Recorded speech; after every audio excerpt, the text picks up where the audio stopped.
I think for sure I can be very happy with how everything went today. Also yesterday, of course, but especially today, that I was able to follow Tadej on the second time of San Luca, because I think this is probably one of the stages we feared the most, or we actually expected me to lose time.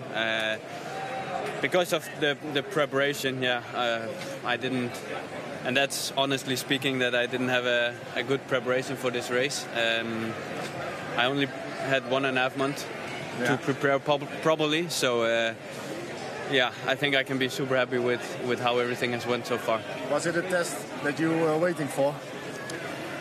Yeah, waiting, but also fearing in some kind of way, because I knew it was already before my crash at a stage that maybe suited him better than it suited me, and then especially after my crash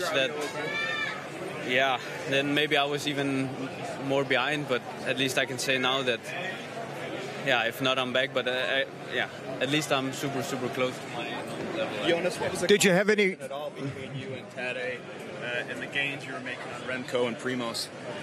Yeah, I mean, he wanted me to pull on the kicker there, but I waited till the top of that one because otherwise I knew he would attack me again. And then from that moment I started working with him and to try to gain some time on all the other competitors. So yeah. These have been brutal days. How hard have these last 2 days been for you, and how satisfied are you? Yeah, first of all, I think this has went like way better than I have ever expected. So I'm really satisfied. And yeah, it has been 2 hard days, to be honest. Can you speak to the team? Any concerns in the middle of the race when you lost Wout and Matteo? Yeah, for sure. When I heard they crashed, I was of course concerned about it. Luckily, they didn't hurt themselves. It's only scratches, as I hear it. So yeah, I think that's luckily because it's 2 super important helpers and teammates for me. Yeah, you had a nice moment with Matteo in the finish. It seems like he's the first person you talked to. What did you guys discuss?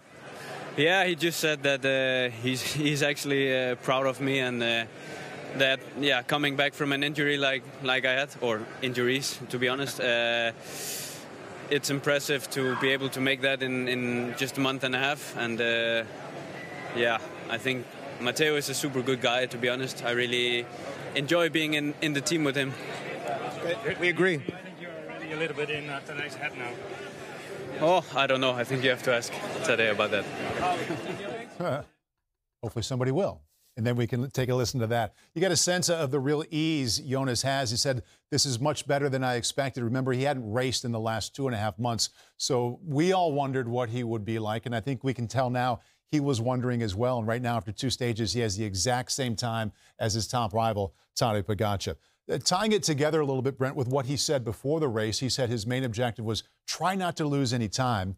He just said, and we all heard it, that he expected to lose time. His team expected to lose time today, so the relief was obvious. And he even mentioned it, what we discussed in the pre-race show today, is that even before his crash, when this Tour de France route was unveiled, he saw this stage. He knows the capabilities of his greatest competitor, Tadej Pogačar. He saw this stage and thought, ooh, I think today might have my hand in this stage. That was before his crash. So you factor in the serious injury, the lengthy recovery, the question of form, then he genuine concern, really thinking like, yeah, we might have to concede a few seconds here. So to be on the mark with him on a stage that even when this route was unveiled, that he thought he might have gotten beat by, really impressive and confidence buoying. Yeah, he's beaming with confidence right now. I mean, he just passed one of the hardest tests of this tour, and we're going to move into stage 4, and that's going to be completely his terrain. He's gonna love those big, long mountains where you can just grind out a threshold. This is his weakness, and he passed in flying colors. For anybody that would say that, well, it's kind of similar. It's climbing today. It's climbing in 2 days. What's the difference that we all should know? It's the length. It's the gradient. It's the punchiness. I mean, you saw when you're on a climb for 45 minutes or something, you can really settle in and find your rhythm and just grind people off your wheel. On this, you really have to be explosive, which it's not that Jonas Vingegaard is not explosive, but Tadej Pogačar, he's one of the most explosive guys we've ever seen. Right. So to hold his wheel today, man. But that said, yeah, traditionally the climbs on stage 4, we're talking 20, 30-kilometer climbs. That is a little more his strength versus Tadej. But, yeah, his preparation has been compromised, so it's hard to say. Maybe maybe in his comeback has regained a form. He actually increased his short power output, that explosivity a little bit, and will suffer a little bit in the high mountains. I wouldn't expect it based on what we saw today, but yeah, Paul, totally different style of riding in terms of the high altitude and the long climbs of the Alps. Let's keep it right here with Jonas and the early read here on the competition with his top rival, Tadej Pogačar, who will be in yellow when Stage 3 starts tomorrow. Christian Vandevelde, come on in here. I think you've been listening as well. And I know Kevin Vauquelin had a wonderful victory, but let's keep it right here with Jonas and Tadej. Your read on what's happening right now. It was incredible, honestly. I did one lap, and then I was pulled, so I actually got to watch it for the first time since yesterday. And the speeds at which they were going and how quickly that Jonas got onto the wheel of Tadej, and then, of course, taking pulls right away, I was frankly surprised. You know, this was, I think, their biggest opportunity, that being UAE, to put as much pressure on them as humanly possible. And they did everything they possibly could, and he was right there with them. In fact, he was just as strong, taking pulls and death-defying descents as well. So right now, I think they're scratching their head a little bit. I think this was they saw this as an opportunity, like I said, and it fell a little bit flat right now.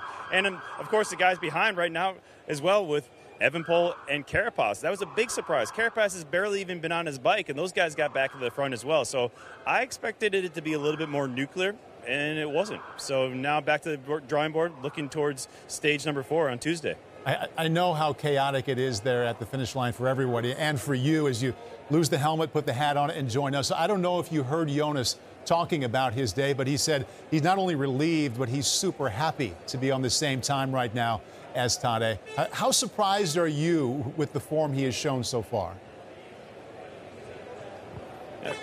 Crazy surprise, Paul, honestly. And I think that's genuine. You know, we're just watching right outside. Steve just did some interviews, and he spent time with pretty much everyone. He was relaxed. He was on the time trial bike. He looked like an absolute weapon on his time trial bike as well. So I think this was a massive test for the whole entire squad. Unfortunately, they had 2 more crashes with 2 big guys on their team going forward. So we have not yet spoken to Matteo to see how he's doing. But for all intents and purposes, this is the biggest one that needed to happen. Jonas going with Tadej today on this climb. And he passed with flying colors. So I think everything is genuine. I think he is that happy. And I think this whole team bus is psyched right now, apart from the damage with 2 of the bigger boys.